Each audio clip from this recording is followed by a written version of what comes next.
Thank you so much for joining me. Today, I want to dig into employee personas, how we uncover them, and how understanding inherently diverse psyches can revolutionize our approach to company culture and cultivating an environment where every employee feels seen and valued for who they are and intrinsically motivated. I have the great pleasure of speaking with Lisa Prusak, an organizational psychologist, a powerhouse operations girl, and managing partner and CEO for Redstone Business Consulting Group in Houston, Texas. Welcome, Lisa. Thanks, Nader. How are you today? I'm good. How are you? I'm well, thank you. Good. This topic is right up your alley. So tell me a little bit about your approach to employee engagement and well-being. What are some of the challenges you've seen in recent years, especially in our post-COVID hybrid remote work environment? Right. So I think that's a great thing to unpack. And I think one of the things that we have to be mindful of is not just the engagement of employees, but the new normal, right? We're walking into a situation where you have 5 distinct eras, if you will, Gen Z, Gen X, baby boomers, all converging in the workforce, with different needs, different, values, different intrinsic motivators, and so on and so forth of what they've experienced, what they grew up with, what they're used to, and what they're hoping for. And then you had that prior to, COVID and hybrid work environments that were really taking hold and things. And then COVID accelerated all of those things, right? And how is that going to play into how middle management shows up and manages people? What leadership needs to be aware of? How companies can, still figure out what is needed to have a great culture? And then what does expansion and growth look like? And how do we value our talent, our people within our organizations so that they're not just a number, that we feel, a leadership team feels we can just exchange one for the other, right? I think before and after COVID, that idea of exchanging one for the other really creates a poor culture within an organization. Really understanding what each person brings to the table, what they come in with, are they matched to the job appropriately, and how can we have them develop deep roots within the organization with training and growth for them both personally and professionally? How can we do that, and how can we expand that again to the understanding of each of those Gen Z, Gen X, baby boomer, groups? So I think those are the things that we have to think about maybe and unpack today when we have a discussion. Yeah, absolutely. Man, you brought up a lot of points there. That was okay. So the generational separations, and then also work profiles and sort of fitting the right people to the right positions and right roles. How would you? So those are all connected. How would you? I guess. How would you prioritize, what you're looking at when you're trying to fill a certain role? I mean, where do the questions even begin? Are you coming from a place like finding the right fit, for example? Is the culture already defined, and do you sort of fit a person into the culture from a chemistry point of view, or is the culture being defined by the people filling the roles? How do you what angle are you looking at that from? Does that make sense? It does. It completely makes sense. And I want to preface everything by saying it's really important for an organization to have a good foundation. And what do we mean by foundation? Well, understanding what the roles and responsibilities truly are. We haven't gone out to Google or Chat GPT and said, "Oh, I need a job description for, a position," right? And something gets spit back to us, and okay, that's what we're going to do. We need to really understand what type of organization structure do we need to have? What roles do we need to have within each of the departments? And what tasks are those people really assigned to do, and the accountability piece? And then remember, I talked about the career ladder or the growth opportunities, right? So that's a starting point. Why is that a starting point? Because then I can truly look at how can I then create an assessment or a group of assessments that will speak to that job match. Because I want to bring somebody into the organization, right, that matches the role that I'm trying to fill. Okay. Not only in experience, but can they grow into the role, right? Not only in experience, but do they fit in a way that really speaks to them internally, right? That's really at the core of who they are. And how can we figure that out? And we utilize assessments. We call it the head, the heart, and the briefcase.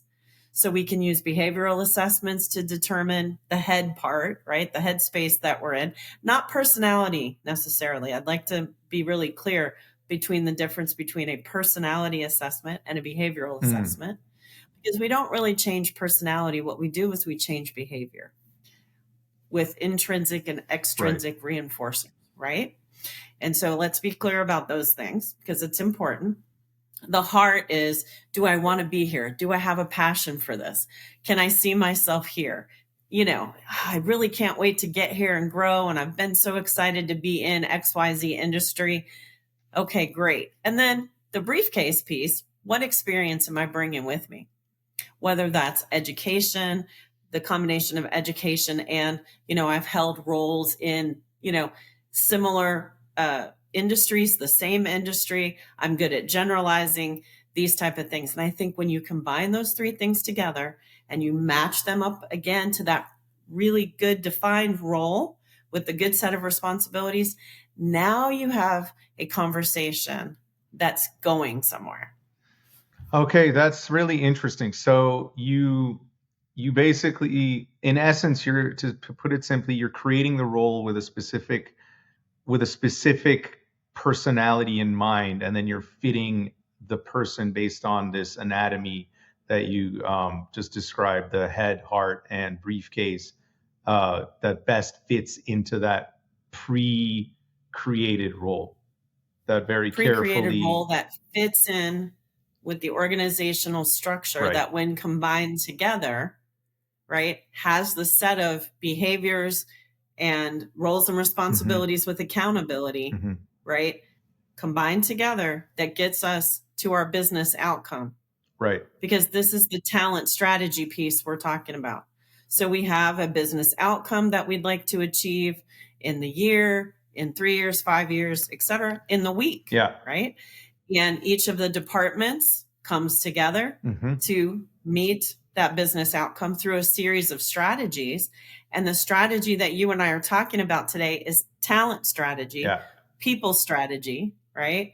And it's super important to not just, flip a coin and go, yeah, good enough. Yeah. Because then that's going to create a whole new set of problems and issues that you and I see a lot of times when we engage with our clients on a consultative basis, right? Issues and problems that they're having many times stem from that lack of good job fit and a real understanding about what roles are we trying to fill and why, and then what am I bringing to the table to achieve those business outcomes.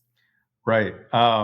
So I love that, and you and I have talked about this in the past. This is it's flipping. So typically, companies, most companies are very focused on the customer experience, right? They're looking at customer value proposition, and even branding agencies like my own are primarily developing strategies for external facing customer experiences. This is basically taking that and flipping it inwards and creating a value proposition for the employee and for talent. And the way that you described the career path milestones and so on is basically the same. Not basically, it's the same question that you would ask a customer when you're pitching a customer. But in this case, for example, when we do interviews, when I run interviews, I just ask the same question. It's a reverse, it's 3 years from now, we're hanging out, like we're having a coffee. You're very happy with what's gone on within the last 3 years.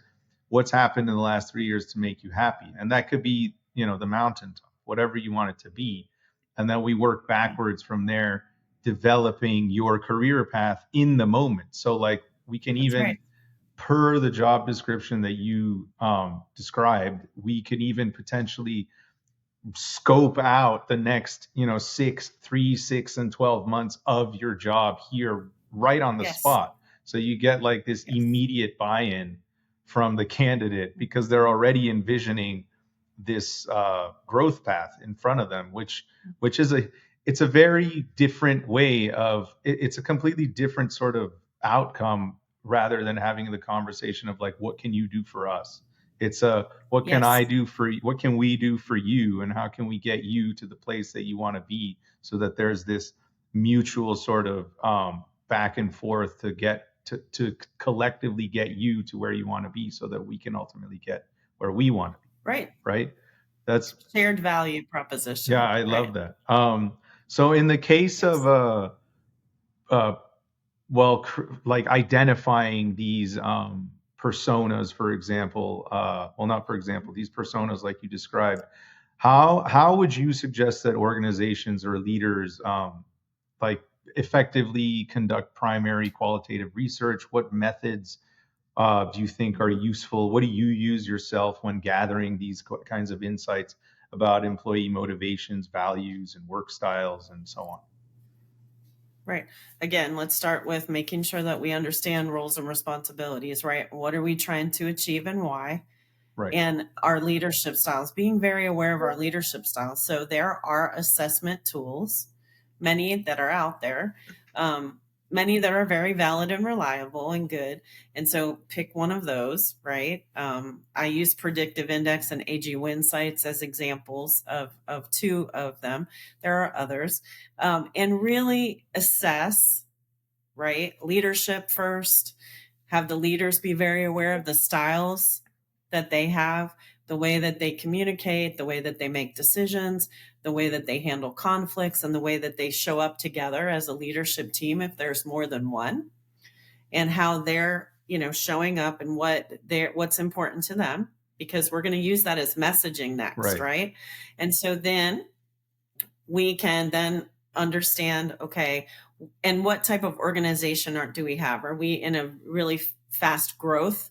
Are we scaling and growing very quickly? Are we at a point where we've done that and now we need to document what we're doing, right? So then that also predicts who we need on the team next and how can we balance out all of those things. Mm-hmm. So based upon where we are in our journey as an organization, it's also going to be important that we fill in the roles strategically, right?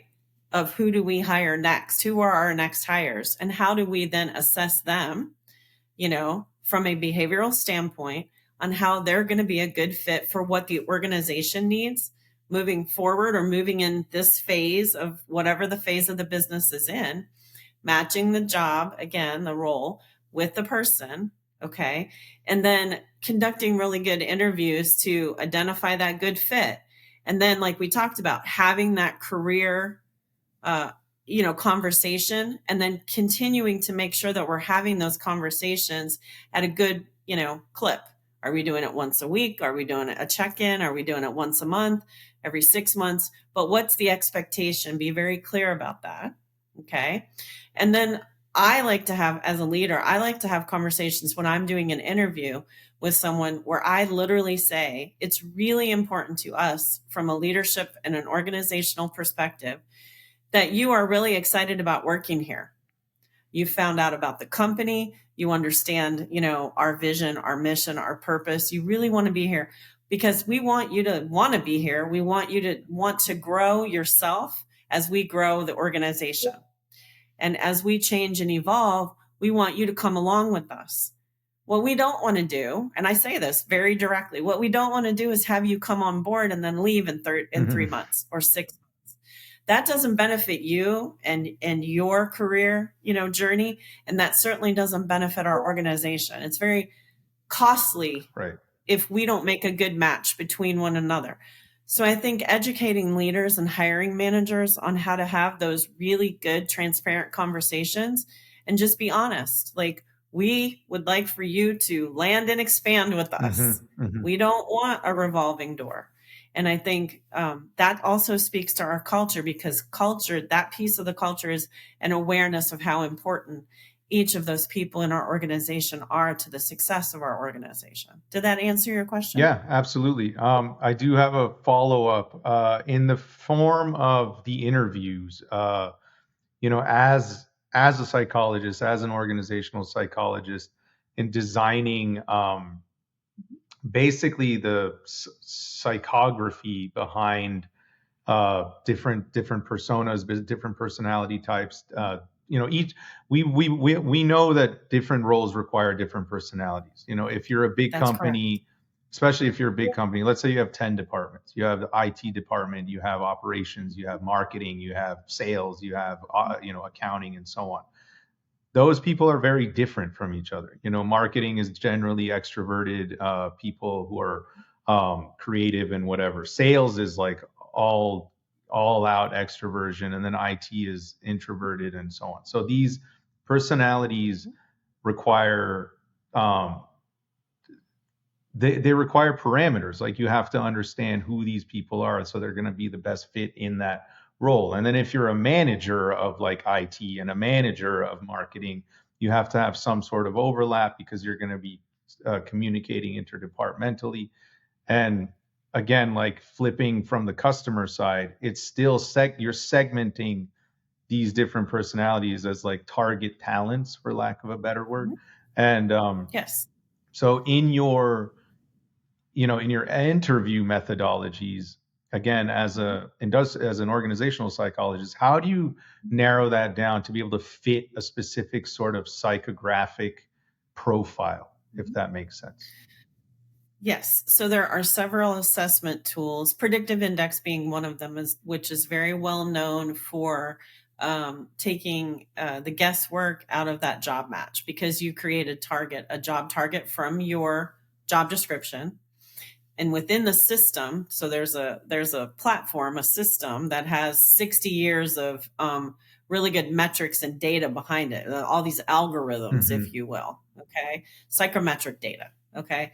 And we say, okay, we're gonna say this is the role that we're trying to fill, and then it does an algorithm, and we get to look at it too. So from an organizational psychologist perspective, or we train the hiring managers or the HR department that's utilizing the tool, okay, to understand, does this make sense? So when the job target is created, what it's looking at is, how social the person is, how formal or informal they need things to happen. In other words, there are some people that if you put, I like to call it the red tape, some of it's necessary, right?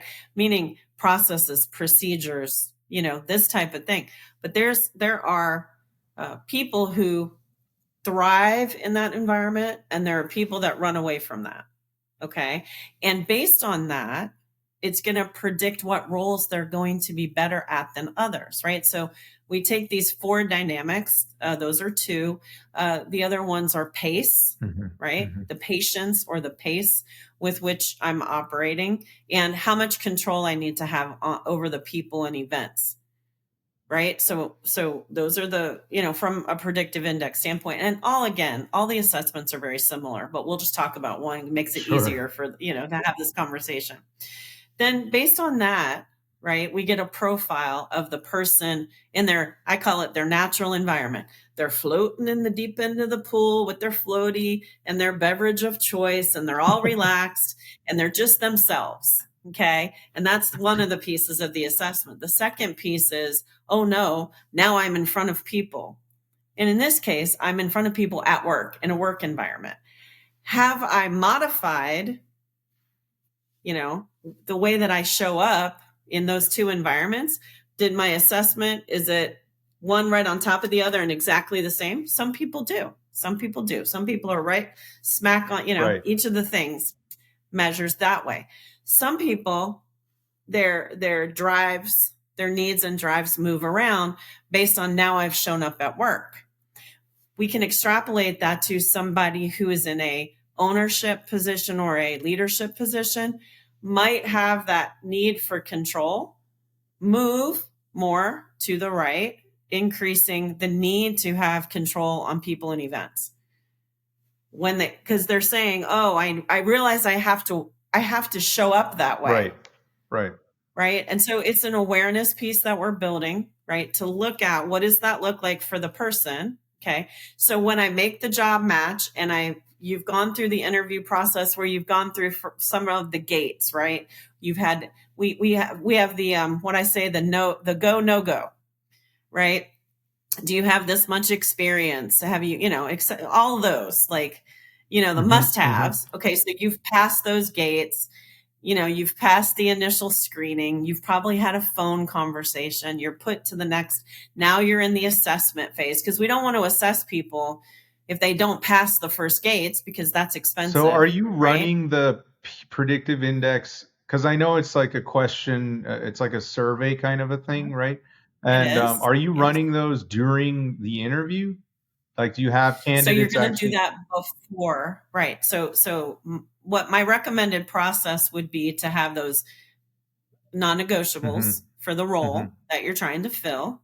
Okay. The gates, if you will. You want people to pass through certain gates. So you're going to have those non-negotiables you have to have for the role. Then you pass that gate. Then you might have a phone screening interview and you pass that gate, right? Got There's it. certain criteria. Once you do that, my recommendation is to go ahead and take the assessment. The assessment comes back, you look at it. How much of a fit on the surface is the person? This is where a good consultant comes in, right? Because then we'll show you how to read this. We show you what it means. Now, this again is only one of the three pieces that I talked about at the beginning. This is the head piece, right? So, okay, so what type of fit are we? Okay, and if there's any misalignment in the fit, let's look at where the misalignment comes in. Do you have an example of this? Do you have a story you can share? Sure. Yeah. Sure. I would love to hear that. Okay. So let me finish where the misalignment comes in. You're going to look at that, and then you're going to determine, okay, can I ask a set of specific questions that will help me to feel better about, well, that's not the most important piece that I need to look at, because I need to understand the heart and the briefcase piece to get the big picture. Okay. So that's the answer to your first question. And then an example of this would be, this is a really good example. So when we had the nonprofit that we had to provide supports and services to families of children and adults with disabilities. We grew the organization very, very quickly, not because we wanted to make money, but because we wanted to make sure that the families had the services that they needed. So we went from 2 service lines to 18 service lines and about $650,000 operating budget to $7 million in 2.5 years. Wow. So the growth and the expansion of the organization was off the chart. Wow. It was basically like that. It wasn't a gradual, And so based on that, industry standards for turnover, one of the things that we're concerned with as an organization, costs us a lot of money. Industry standards of turnover for direct care staff and this type of thing for, job training and supported employment and day programming and all those residential and all those things was about 27%. Well, at one point in time, we were getting up to 52, 54% turnover, which was costing the organization a lot of money. It was upsetting the clients and their families that we had, because there's a lot of people with autism, and that's a lot of change, and and it was expensive. And so I went to a board member who was just absolutely genius, and I learned so much from him. And in fact, he was on the team of people who picked the astronauts that were going to go to the moon based on all the things we're talking about. Wow. Okay. And so he came and I went to him and I said, oh my gosh, we have this issue and it's really bad. And he said, okay, here's what we're going to do. Bring all your managers from all the different departments and some, key staff, and meet me in the conference room for a day on a day. And I said, okay. And he said, now here's what we're going to do, y'all. He said, everybody get a piece of paper out, but don't show it to the other people, and write down. Now we have, around 200 staff members. Okay. Of all the different levels and places and all the things. Write down the 10 people that you believe are your top people. If you could clone those 10 people, who are they? So everybody, wrote down, no talking, no talking. We wrote it all down. And then everybody got to say who their list was, and then we wrote it up on the board. And do you know, within 12 people, we all wrote down the same people. Wow. That's amazing. Like identical? Out of 200 people. Name for name, identical? Name for name, minus with the addition of those That's two crazy. extra. That's amazing. Right? Mm-hmm. He said, okay, you guys are pretty adept at figuring out. Now, I do like to point out that many of us were behavior specialists. So we did pay a little bit more attention than the average bear, right? Because what we did working with children and adults with autism and, behaviors and so on, you pay attention a little bit more to behaviors of everyone, right? Okay. And so now we have a list of 10, 12 people. Okay. And we got it down. We had the 10. And so then he said, now we're going to use an assessment tool, very similar to what we've been talking about. Okay. Yeah. We're going to use this assessment tool. We're going to give them the assessment. We're going to see what comes back. Okay, great. What came back was an avatar, if you will, where I could almost lay one on top of the other to the point where they were so similar that now I had a target, okay, with which to hire the next group of people for direct care. We're talking about direct care staff. Sure. Okay. Now I've got a job target, right?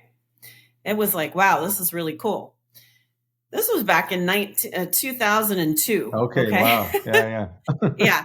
And so now I have this. Okay, great. And now we also, the other thing that we did was we created a set of questions for each of those gates that I was telling you about. I mean, for one thing, they all had to be able to pass a background check, because if you work with a population that is vulnerable, people with disabilities, the elderly, children, you have to pass a background check. That's just non-negotiable. That's not even my thing. That's a state thing. So once you passed, certain gates, and we created those phone screening conversations and so on, then we created a set of identical questions and taught the hiring managers how to ask the questions and how to score them. Okay. And then we did a lot of training about that, right? So that we got to the point where they were scoring things within, 1 point of the other. So we, took that off the table as somebody was going to give a 5 and the other giving a 1. No, we got them down to where they were very close. Okay, good enough. Taught them how to do that. And then started the hiring process over again. And within 6 to 8 weeks, we had gone from 52 or 54% turnover down to 17%. Wow. Okay. I mean, yeah. And stayed between 15 and 17% the whole time until 2010 when I left at the end. I'm not really sure what happened after that. But while I was there, we stayed. So well below, if you remember what I told you, well below the 27% industry standard. Yeah. And well below. There. Yeah. Well below. Yeah. And why was this important? Well, because the state required us to give 10 hours of training. We had 60 hours of training that we gave someone. And they had, and at the end had to be signed off on the lead of whatever group, or they got more training. Yeah. And and I know training is expensive if you have a revolving door. Yeah. But training is valuable to an organization, like we talked about, where we want people to come in and land and expand and grow within the organization and feel good about being there. Absolutely. So let's take this story one more step, where we're going to now talk about culture and that career ladder. Because what we believed was we want people to come in at this level, land and expand, and personally and professionally grow. We developed a way to have a direct care staff person be able to land and expand and grow and learn from, let's say, a board certified behavior analyst in this case, and be able to become a great behavior specialist having nothing more than a GED. Wow. Yeah. and be proud of themselves and grow and learn and develop into managers, leads, and so on. Now you've got a culture of people that want to be there, have a passion for it, have a belief, have good training, have a good development path, have good benefits. Now you're off to the races because now you've got an organization that can now speak into and lean into the purpose of why we're here. Yeah. Which is to make sure that people with disabilities and their families have the lives that they want to have and the choices that they want to have. And now we've created an organization where we can make it happen. And you don't have people changing because it bothers them when there's a lot of change. Like it bothers all of us, but on crack, Yeah. right? Right. Now we've created an organization within the community that's really making a difference. And that's how what we're talking about happens. Okay. And that's why it's important, because now every organization that's created for the purpose and the mission and the vision and whatever, right, gets to be who they want to be and isn't distracted by wrong fit, bad culture, not good leadership, right? And they get to be who they want to be and everyone benefits. Yeah. Exactly. That's why it's important. That's so amazing. Man, you dropped down to 17%. That's just phenomenal. And 15 to 17. Yeah. 15 to 17. No, that's amazing. Yeah. And you said, I always say like good design is never noticed. Bad design is felt. You can ask somebody like why something is great and they'll usually talk about a couple feelings, but like they can't really tell you why it's great. But if you ask somebody why something sucks, they'll have an endless list of specific. A list of, and they're probably not wrong. Yeah. That's the thing. They're probably not wrong. It's actually the best way to. Sorry, go ahead.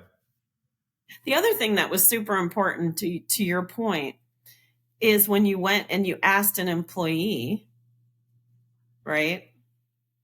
Do you feel valued within the organization? And do you feel, like your purpose is just beyond you? And the message that they got from the leadership and the board and everything was, okay, yeah, we have founders and whatever. And, they go out and they collect the checks and they get to speak for everyone. But we wouldn't be who we are without all of you. It's not about the board. It's not about the founder. It's about the collective.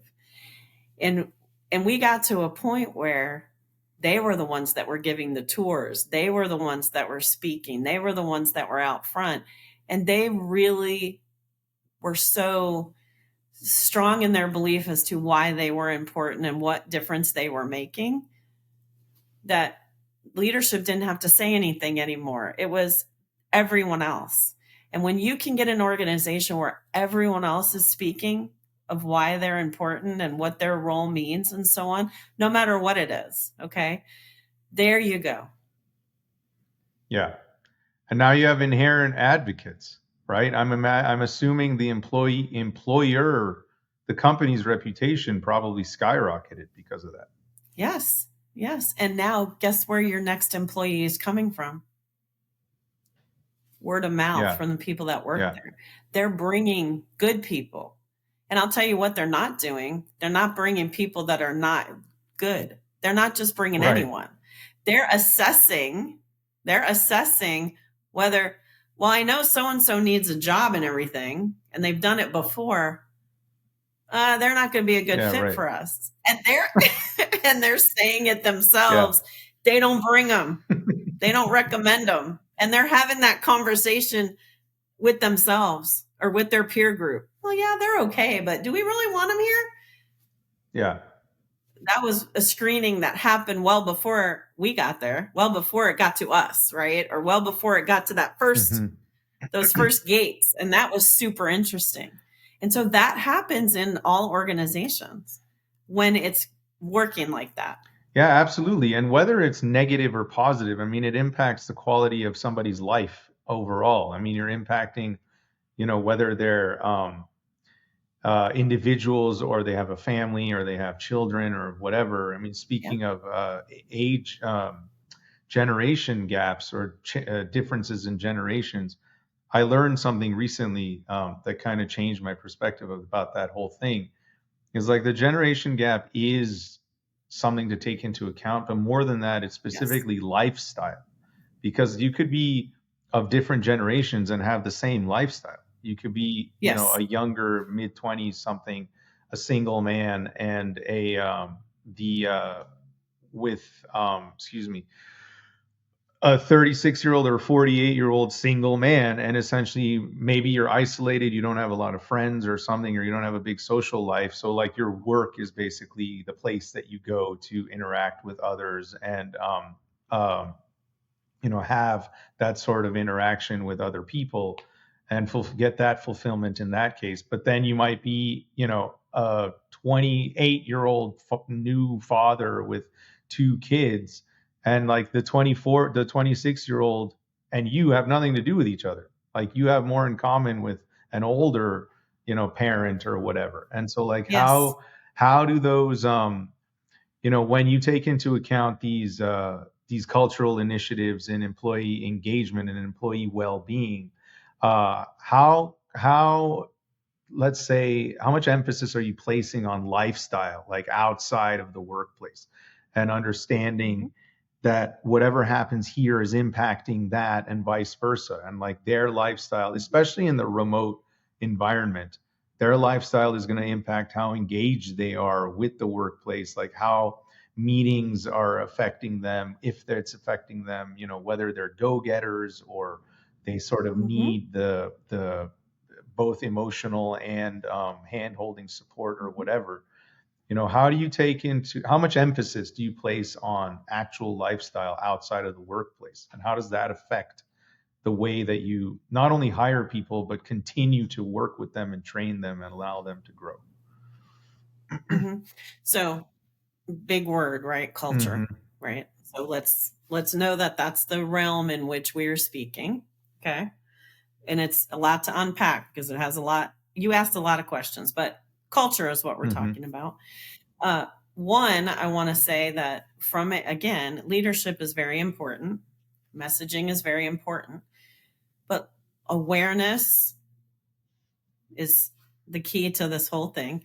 So, one, as a leader, my thought process is, and I verbalize this a lot to people, we spend the most time with each other at the workplace. Well, I mean, hybrid, now it's a little Yeah, different, sure. right? But in general, let's just speak in generalities. We are spending 8 to 10 hours a day with our work family. Yeah. From that standpoint, I always say to my team, I want you to be excited to drive here. I want you to be excited. Think about this. And I guess we'll just leave hybrid out for a minute. I want you to be excited about getting in your car, dropping your children off at school or wherever, getting into traffic in the case of, being in Houston, we all know what that's like.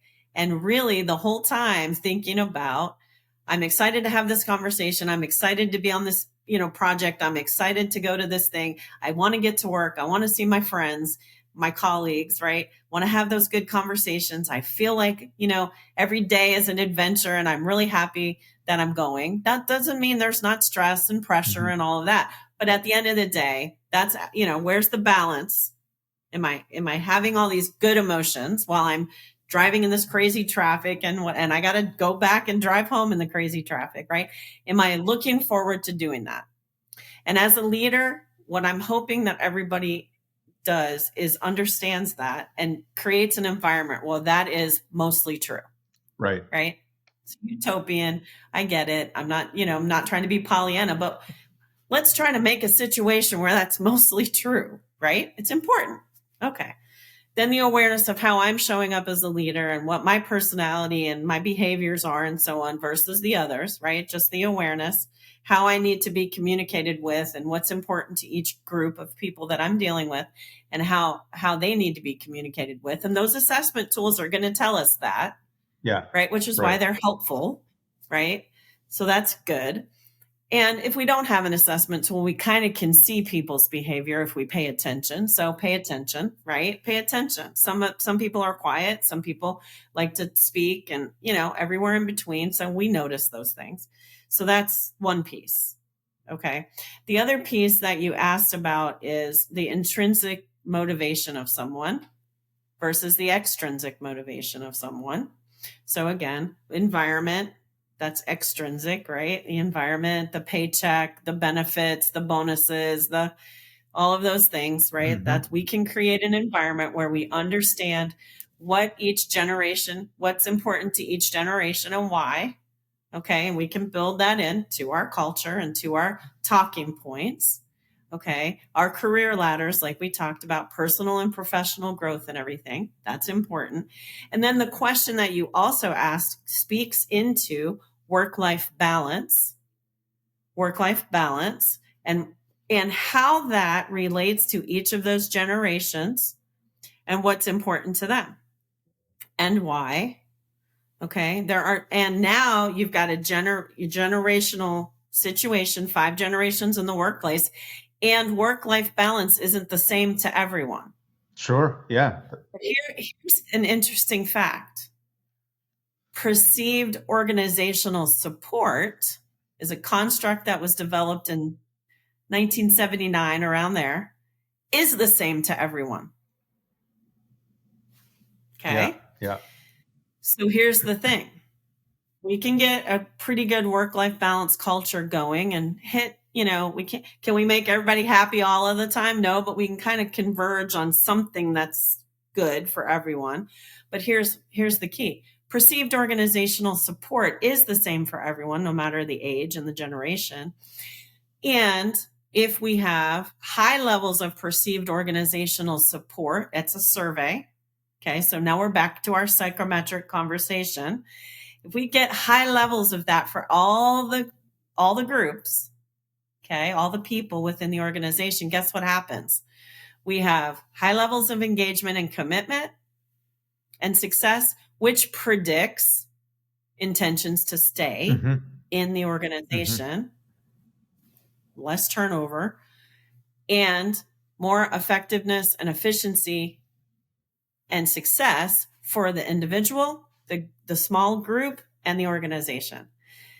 So while work-life balance was really your question, which is a different construct to each of those generations, perceived organizational support wraps it all up and hands it back to you and says, if you have a high perceived organizational support within your organization, 35 questions in a survey, it's a predictor, very valid and reliable predictor of engagement, commitment, intentions to stay, success for person and organization. And now you're a culture brand. That's how you impact your community or the world around you and people's lifestyles as a result. Exactly. And so if I'm happy, engaged, and committed at work, what am I going to be? I'm going to be a better customer service person. That's right. Yeah, exactly. Right? In whatever capacity that I am.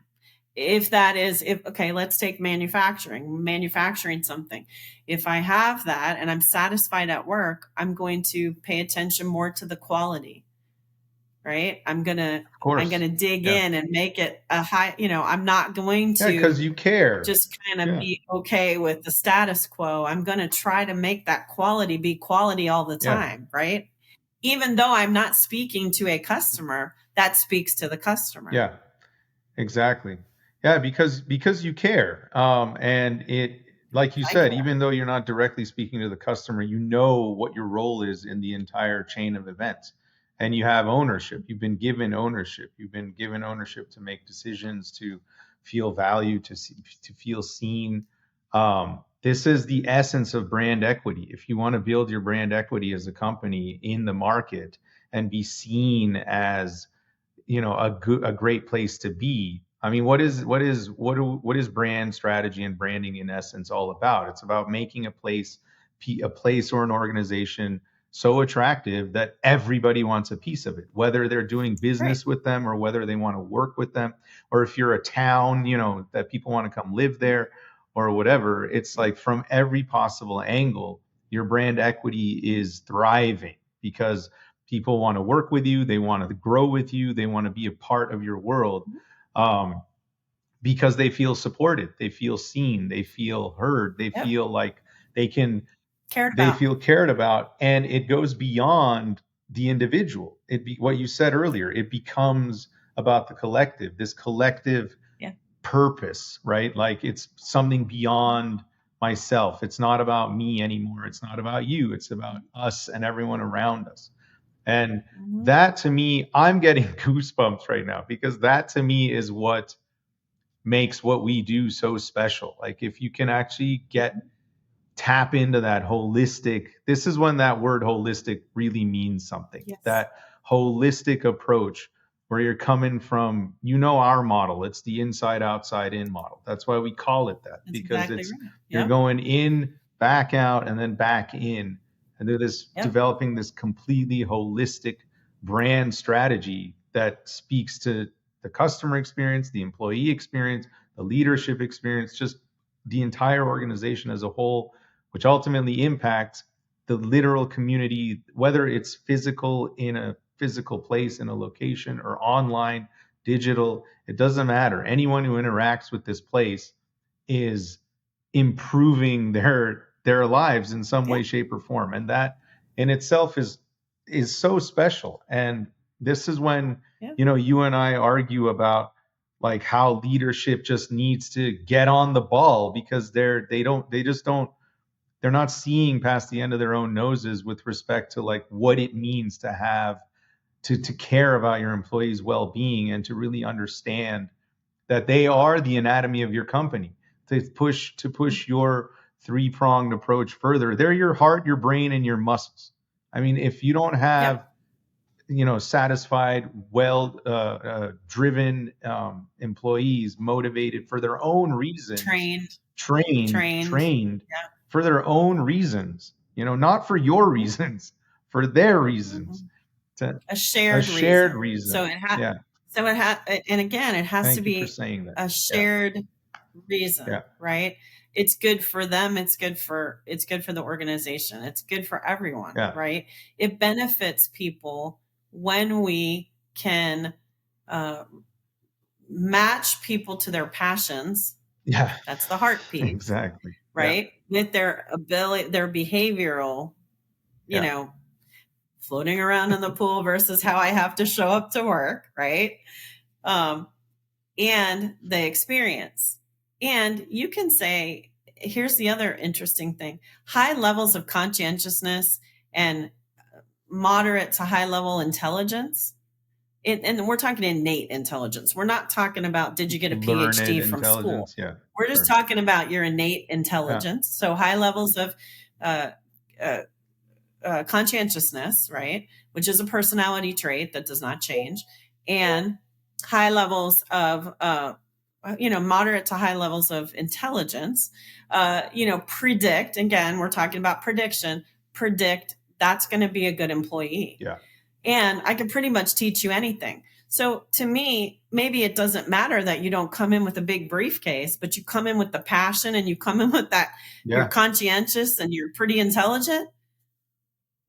That's a great person to choose, because I'm going to be able to teach you anything that you want to learn, because you want to learn it. Exactly. Right. And then I have to figure out your learning style. Okay.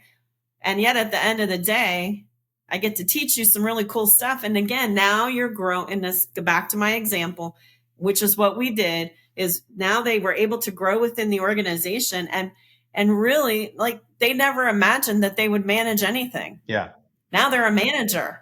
Boy, can I tell you how much ownership did they take about that? I know. I believe you. I always go for I always lean into chemistry and desire more than skill.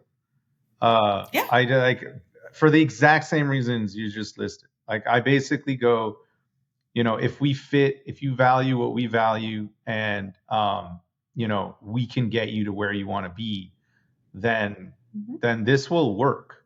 There's no reason that it shouldn't. But if you just like fit the skill level, the extrinsic, motivators of this job, then it's only going to last so long. Like, you're basically here for a paycheck, and that's not going to work. Well, you're talking about checking a box of experience minus the head and the heart. That's right. You just got the briefcase. So That's not enough. no, it isn't, because you don't have the passion for it. It's like you don't have the purpose, the drive, and all of those things, And hey, guess what? A paycheck is important, right? I mean, of course. Right? That is Yeah, important to people. That's important. But you know what? I'm going to say this. I don't want somebody to choose to be at a job because they have to be there. Although, listen, we all have to have a paycheck and all that. I'm not knocking that.